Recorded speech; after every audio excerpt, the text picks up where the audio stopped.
이사야 6장 8절에서 13절까지 말씀을 봉독해 드립니다. 이사야 6장 8절에서 13절까지 말씀입니다. 내가 또 주의 목소리를 들은즉 이르시되 내가 누구를 보내며 누가 우리를 위하여 갈고 그때에 내가 가로되 내가 여기 있나이다 나를 보내소서. 여호와께서 가라사대 가서 이 백성에게 이르기를 너희가 듣기는 들어도 깨닫지 못할 것이요 보기는 보아도 알지 못하리라 하여 이 백성의 마음으로 둔하게 하며 그 귀가 막히고 눈이 감기게 하라.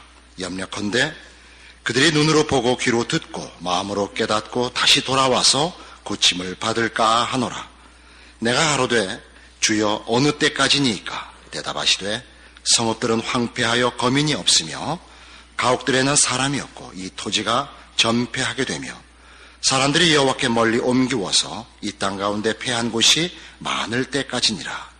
그 중에 10분의 1이 오히려 남아있을지라도 이것도 삼키운 바 될 것이나 밤나무 상수리나무가 배임을 당하여도 그 구루터기는 남아있는 것 같이 거룩한 씨가 이 땅에 구루터기니라. 이 이사야 6장에 등장하는 이사야 선지자의 소명에 관한 내용은 그가 어떻게 거룩하신 하나님을 배웠고 그 종으로 부르심을 받았는가가 앞에 설명되어 있고 뒤에는 무엇을 위하여 소명을 받았는가, 그가 해야 할 맡은 바 그 사명의 내용이 무엇인가인데 그것 역시 남은 자에 관한 것입니다. 우리는 지난번 이사야 4장을 할 때 이 남은 자에 관한 첫 번째 의미를 생각한 바가 있는데 앞으로도 한두 번 더 남은 자 얘기를 할 것입니다만은 오늘 그 가장 중요한 내용을 다룰 작정입니다. 이 남은 자 얘기는 언제나 심판과 재난을 전제하고 있다 하는데 이 남은 자 사상의 특징이 있습니다. 그 9절 이하에 보는 바와 같이 유다 백성의 죄악된 배반, 또 그 완악함, 그것으로 인한 멸망이 선언이 되고 그러나 남은 자가 있을 것이라 하는 것이 이제 13절에 그 중에 10분의 1이 오히려 남아있을지라도 이것도 삼키운 바 될 것이나 밤나무, 상수리나무가 배임을 당하여도 그 그루터기가 남아있는 것 같이 거룩한 씨가 이 땅에 그루터기니라 해서 남은 자를 약속하고 있습니다. 지난번 우리가 이사야 4장을 할 때 확인했다시피 남은 자라는 것은 그렇다고 해서 본인이 자신을 보호하고 재난과 심판 속에서 살아남은 사람들을 얘기하는 것이 아니고 하나님의 은혜로 남기운 자를 의미한다 그랬습니다.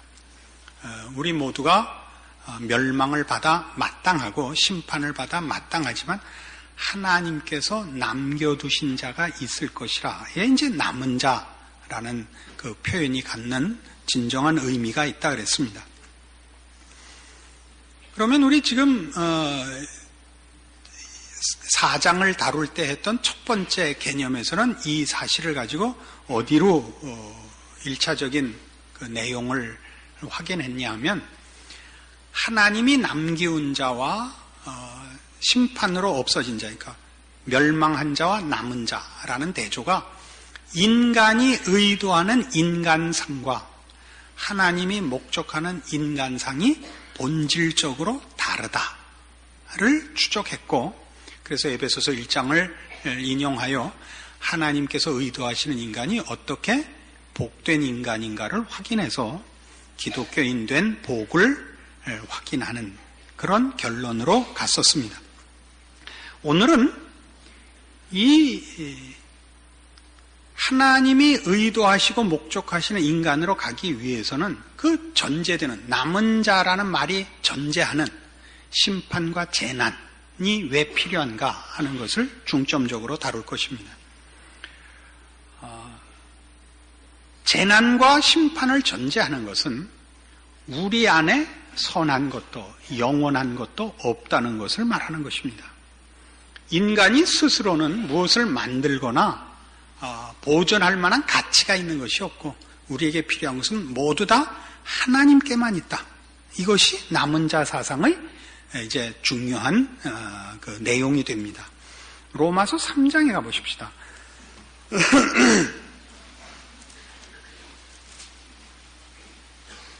신약성경 243페이지 로마서 3장 19절.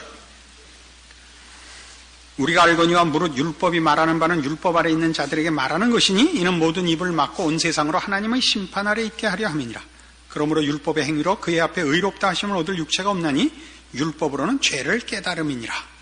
오늘 우리가 확인할 남은 자 사상의 그 이해는 심판과 재난을 전제하는 것이라 했는데 그것이 가장 잘 나타난 하나의 주제가 율법입니다. 율법은 우리를 구원하기 위한 수단이 아니고 우리가 죄인이라는 것을 확인시키기 위한 하나님의 방법이었습니다. 율법이 없으면 십자가의 필요성을 사람들은 이해하지 못하게 됩니다. 왜? 율법으로 인하여 우리는 모두 죄를 깨닫고 우리가 죄인이라는 사실을 확인하게 됩니다. 그래서 같은 로마서 11장 32절에서 이렇게 또 설명을 합니다. 같은 로마서 11장 32절 하나님이 모든 사람을 순종치 아니하는 가운데 가두어 두심은 모든 사람에게 긍휼을 베풀려 하심이로다. 우리 이제 그 기독교 신앙을 표현하는 몇몇 표현 중에 오해하기 꼭 좋은 표현들이 있습니다. 지금 얘기하는 식으로 하나님이 모든 사람을 순종치 아니하는데 가두어 두시면 모든 사람에게 긍휼을 베풀려 하심이로다.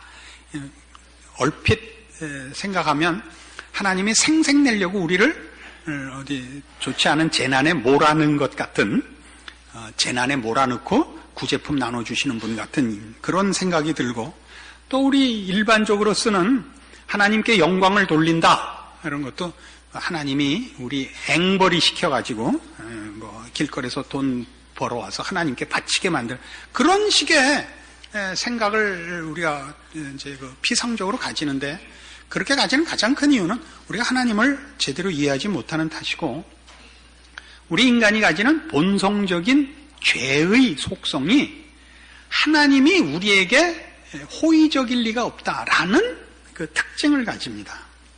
처음 우리 인류의 선조 아담과 하와가 사탄의 유혹에 빠져서 그 범죄한 현장을 가보시면 사단이 이렇게 그 아담에게 그 유혹을 합니다.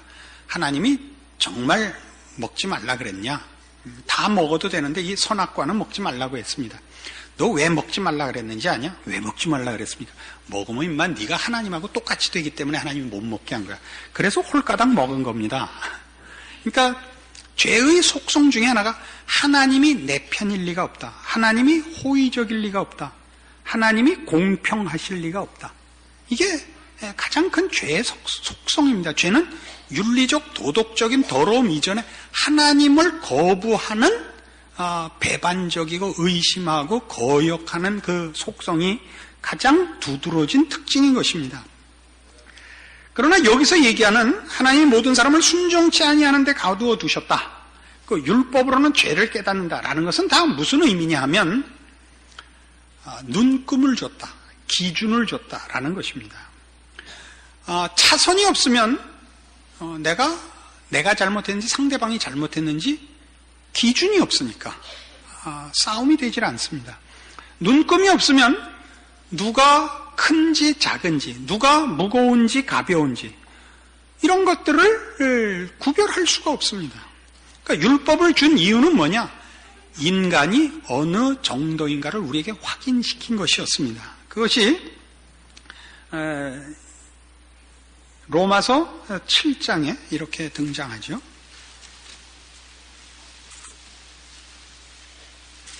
로마서 7장 7절부터 봅시다. 그런즉 우리가 무슨 말하리요? 율법이 죄냐? 그럴 수 없느니라.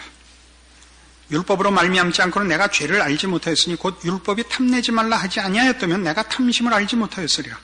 그러나 죄가 기회를 타서 계명으로 말미암아 내 속에서 각양 탐심을 이루었나니 이는 법이 없으면 죄가 죽은 것임이니라. 전에 법을 깨닫지 못할 때는 내가 살았더니 계명이 이름에 죄는 살아나고 나는 죽었도다.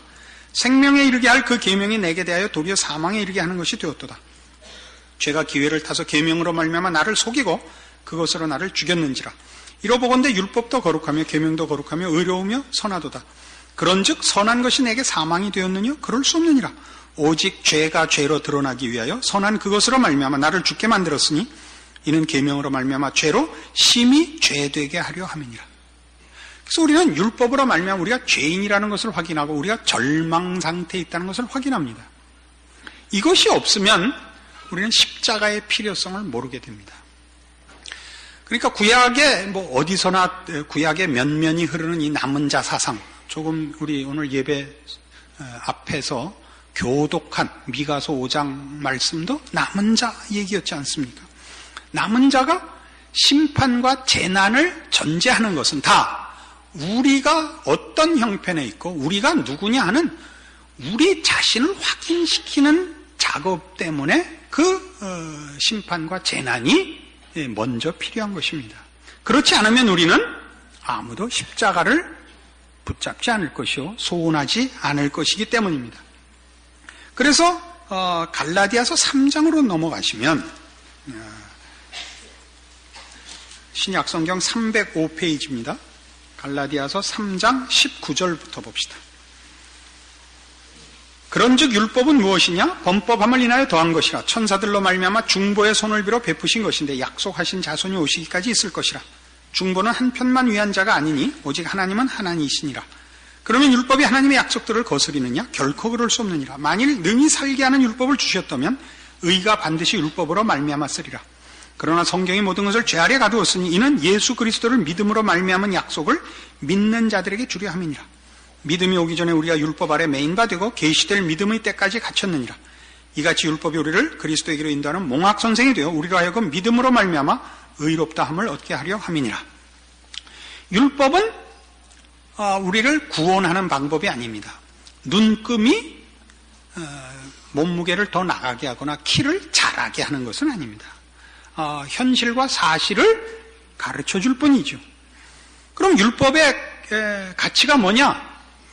그래서 우리가 우리 자신을 의지하면 안 되고 하나님을 의지해야 하겠다라는 것을 깨우치게 하죠. 십자가의 필요성을 인정케 하죠. 그래서 여기 하는 식으로 24절에 있는 바와 같이 몽학선생이라는 겁니다. 몽학선생이라는 것은 학교까지 데려다주는 옛날 집의 하인을 말합니다. 하인을 두고 사는 이제 집에 그 아이를 학교까지 데려다주는 이제 하인입니다. 그 하인이 뭘 직접 가르치는 건 아니죠. 학교까지 데려다주는 안내자, 보호자에 불과한데 율법이 우리에게 그것을 하는 겁니다. 어떻게 해요? 우리가 우리 안에 영원한 것을 가지지 못했고 만들 수 없다는 것을 확인시킴으로 십자가로 인도함을 받는 것입니다. 그래서 로마서 3장 다시 가보시면 아까 얘기한 바와 같이 로마서 3장 19절 20절에 율법으로 인한 죄인된 확인 후에야 이 복음이 선포되는 것입니다. 21절 이제는 율법 외에 하나님의 한 의가 나타났으니 율법과 선지자들의 증거를 받은 것이라. 곧 예수 그리스도를 믿음으로 말미암아 모든 믿는 자에게 미치는 하나님의 의인이 차별이 없느니라. 모든 사람이 죄를 범하였으며 하나님의 영광에 이르지 못하더니 그리스도 예수 안에 있는 구속으로 말미암아 하나님의 은혜로 값없이 의롭다 하심을 얻은 자 되었느니라. 율법이 아니고 율법 외에 십자가라는 방법으로 구원함을 얻는다. 이렇게 얘기하는 것입니다. 그러니까 구원을 얘기하려면 구원받을 처지에 놓였다는 것이 전제되지 않고서는 구원이라는 얘기는 등장할 수가 없는 것입니다. 남은 자라는 얘기는 언제나 재난과 심판 아래 놓여진 우리의 처지가 확인이 돼야 남은 자라는 하나님의 약속에 우리가 소망을 두게 되는 것입니다. 그래서 다시 본문으로 돌아가죠. 이사야 6장으로 가보시면 이 하나님 앞에 이제 선지자로 종으로 부름을 받는 이 이사야 6장에 이사야 선지자의 소명 장면에 이제 중요한 두 특징을 보는데 첫 번째 전반부는 그가 거룩하신 하나님 앞에 부르심을 받고 그를 아련하는 장면입니다. 그럼 후반부 오늘 본문은 뭐냐면 그가 이제 하나님의 종으로 선택을 받고 이제 보냄을 받는데 그 보냄을 받는 내용이 뭐냐? 9절 여호와께서 가라사대 때 가서 이제 그가 해야 되는 일입니다. 이 백성에게 이르기를 너희가 듣기는 들어도 깨닫지 못할 것이요 보기는 보아도 알지 못하리라 하여 이 백성의 마음으로 둔하게 하며 그 귀가 막히고 눈이 감기게 하라. 염려컨대 그들이 눈으로 보고 귀로 듣고 마음으로 깨닫고 다시 돌아와서 고침을 받을까 하노라라는 귀한 사명을 받습니다. 원래 하나님의 종은 돌아다니면서 하나님 백성들을 회개시키고 하나님의 백성으로 승리케 하는 것을 그 사명으로 받는 법인데 이사야는 가서 저들의 눈을 가리고 귀를 막고 마음을 둔하게 해서 고침을 받지 못하게 하는 사명을 받고 있습니다. 그러나 이것은 여기만 읽어갖고는 척 이해가 되지 않는 것입니다만은 남은 자 사상과 연결하여 이것은 우리가 충분히 오늘 이해해야 될 내용입니다. 고린도전서 2장으로 가보십시다. 신약 성경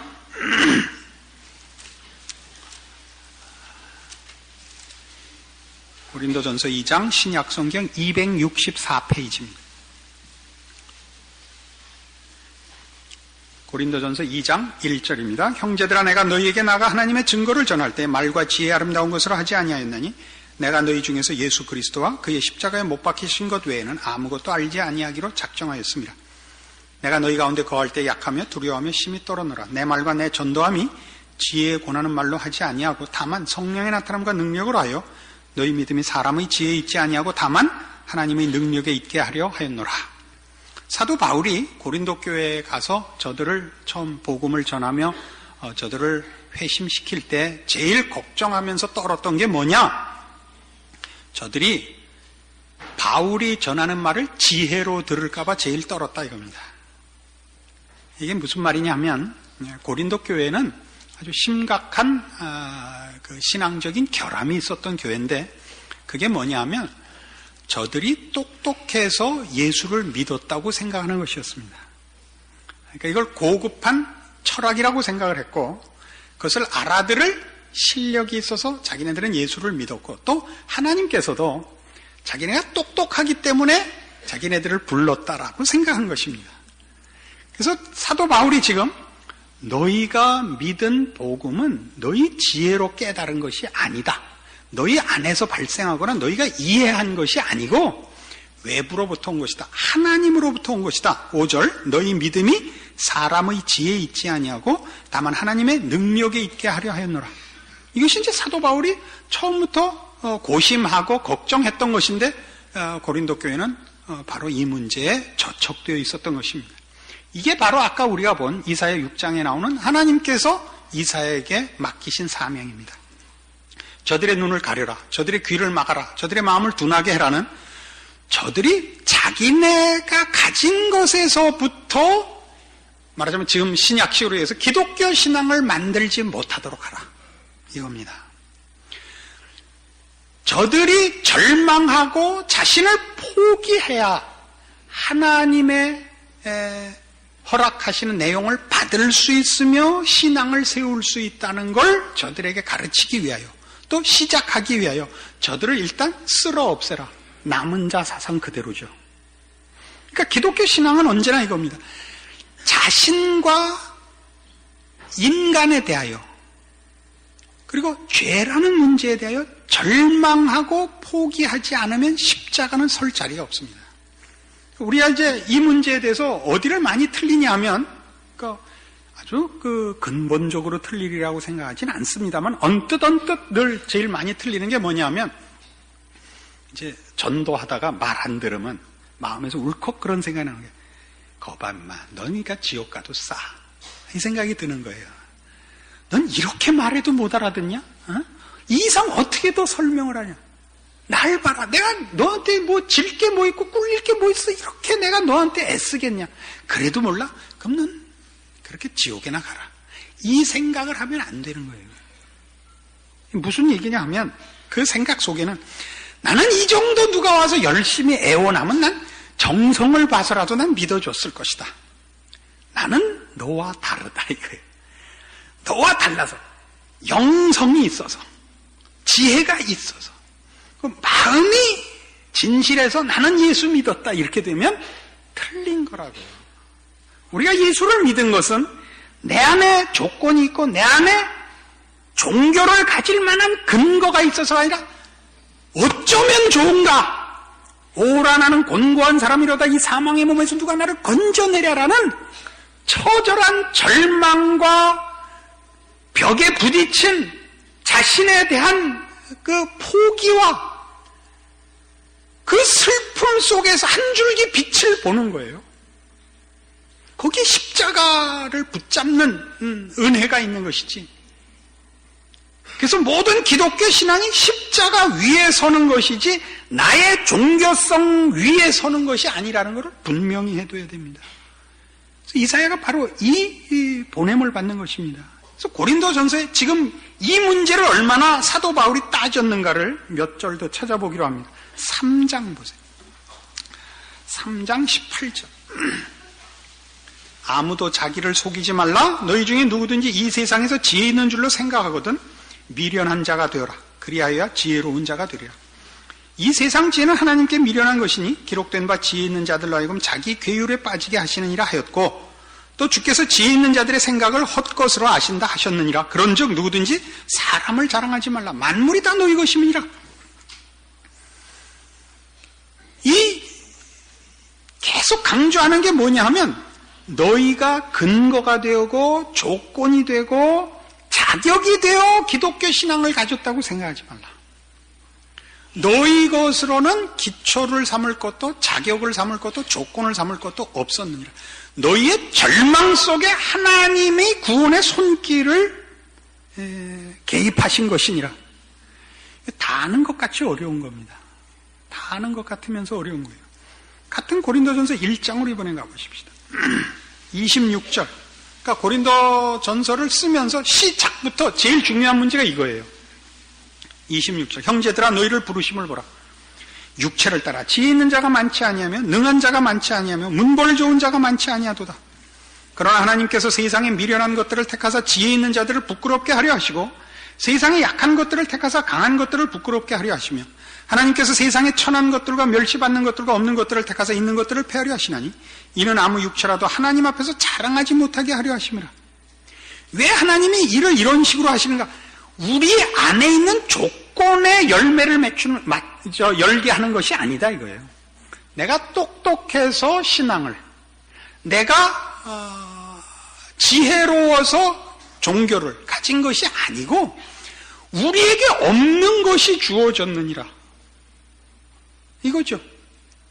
그래서 30절. 너희는 하나님께로부터 나서 그리스도 예수 안에 있고 예수는 하나님께로서 나와서 우리에게 지혜와 의로움과 거룩함과 구속함이 되셨으니 기록된 바 자랑하는 자는 주 안에서 자랑하라 함과 같게 하려 함이니라.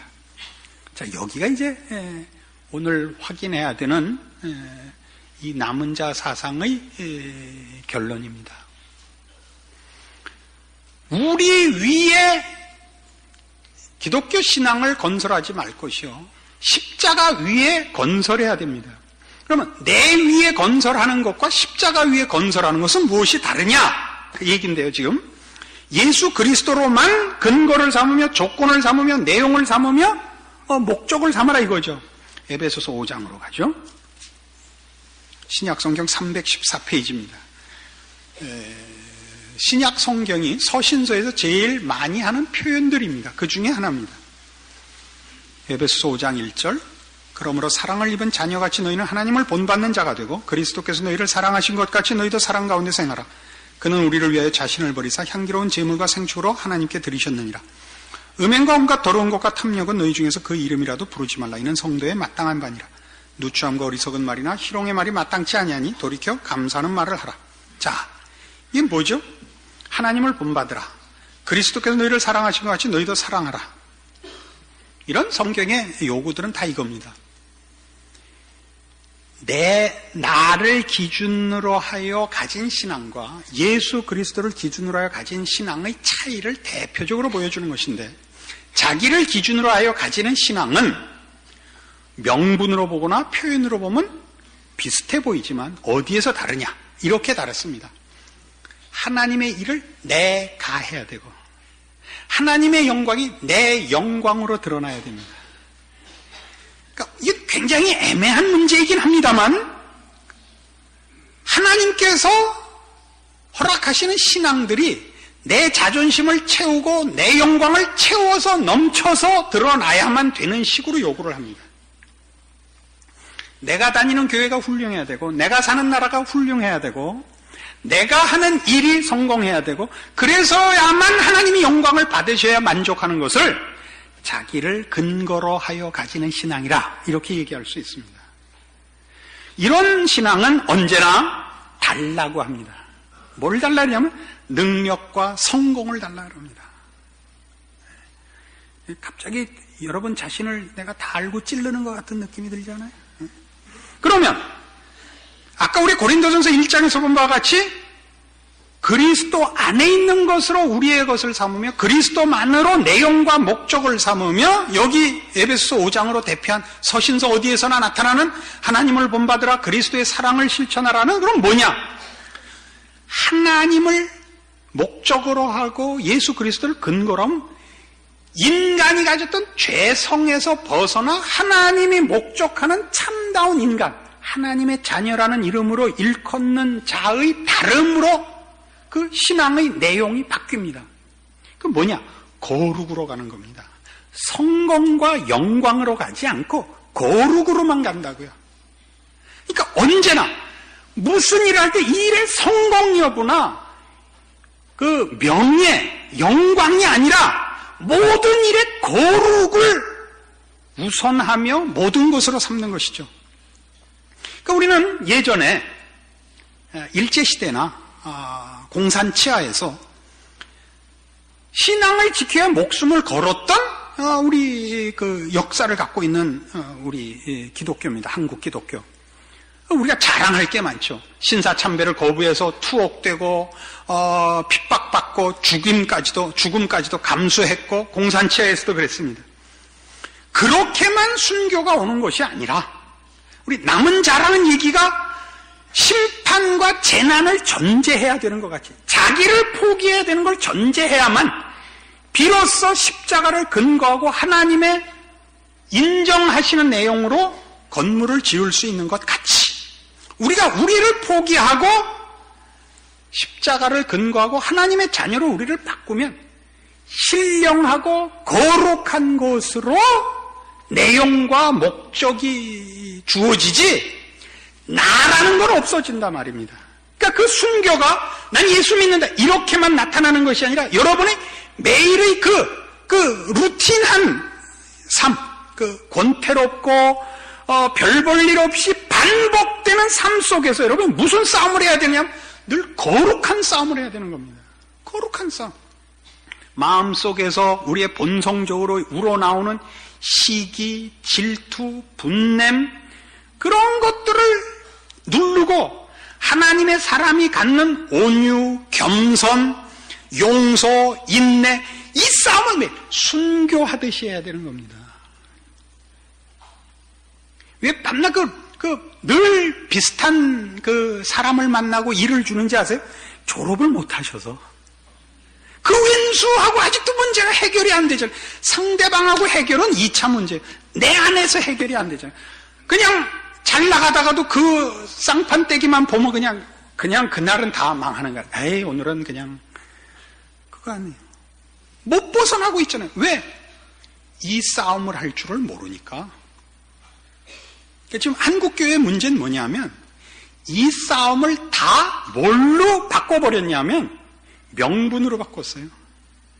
그러니까 부흥회하고 기도회하고 전도하고 선교하고 모여서 구국기도회하고 봉사하고로 다 넘겼어요. 그 일이 잘못이라는 게 아니라 그렇게 해서 각자의 경건한 하나님의 사람으로의 변화와 옛날에 죄인이었던 나와의 단절, 그래서 생겨난 거룩과 의와 진리와 생명으로 가는 싸움들과 연습들과 그런 노력들은 요구되지도 않고 확인하지도 않고 있죠. 그래서 말하자면 신앙생활을 평생을 했는데도 늘 똑같단 말이에요. 나아지질 않고 있어요. 왜 안 하고 있습니까? 그런 일에 대하여 생각도 없고 분별도 없고 무지하고 연습도 안 하니까. 연습 안 하고 어떡하겠어요? 예전에 우리 중학교 때 영어를 가르치던 영어 선생님이 이제 군에를 갔는데 그 영어 선생님마다 군에 왔다는 걸 알고 사단장이 불러다가 영어 개인 교수를 쓴 거예요. 이제 가르치고 숙제를 내줬대요. 근데 그 다음날 숙제 해오셨습니까? 그랬더니 안 해오셨더래요. 그래서 이 양반이 약간 짓궂은 데가 있었어요. 사단장님, 좋은 방법이 하나 있습니다. 영어 사전을 좋은 걸 하나 사셔서 잘 태워가지고 그 젤을 잘 가루를 내서 그냥 먹기는 힘드니까 계란을 하나 타서 하나 마시면 그대로 다 외워집니다. 얼굴이 뻘개지더래요. 그 말을 알아들은 거죠. 우린 다 어떻게 했죠? 성경 하나 잘 태워서 계란 풀어서 마시고 있죠. 그죠? 신앙생활 연습을 안 하잖아요. 영어를 잘하는 법, 외운다, 흉내낸다, 자꾸만 해본다. 여러분 신앙생활을 여러분 실생활성에서 흉내내고 자꾸만 해보고 그래 보셨어요? 물론 지금에 해본 척하고 있겠죠. 이렇게 다. 그럼요. 이렇게 느느니 뻔뻔스러운 밖에 없다.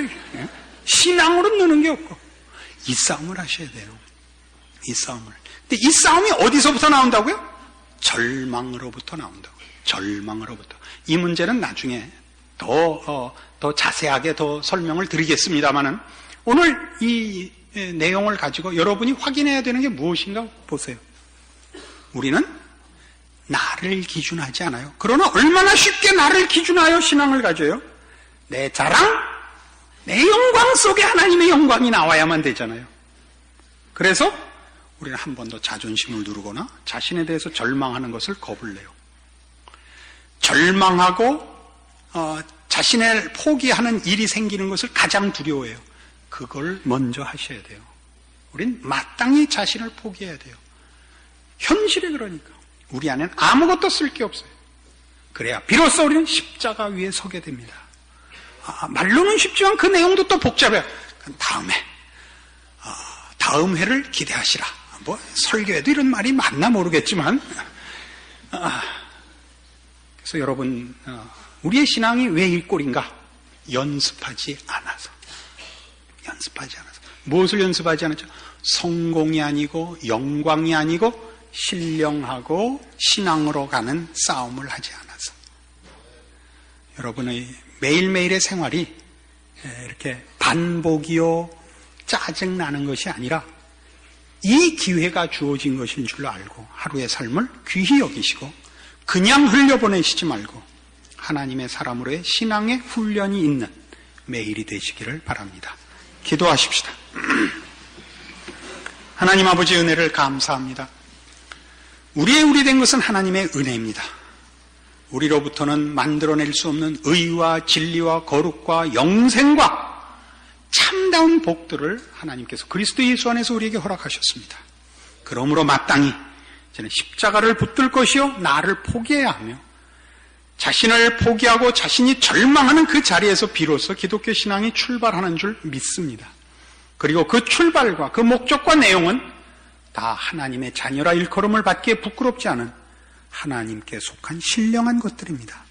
이 싸움을 싸우며 이 싸움에서 승리하게 하사 우리가 신자된 기쁨과 우리를 통한 하나님의 영광을 증언하게 하시옵소서.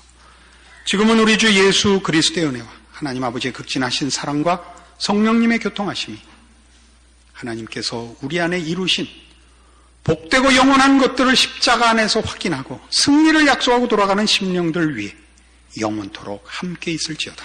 아멘.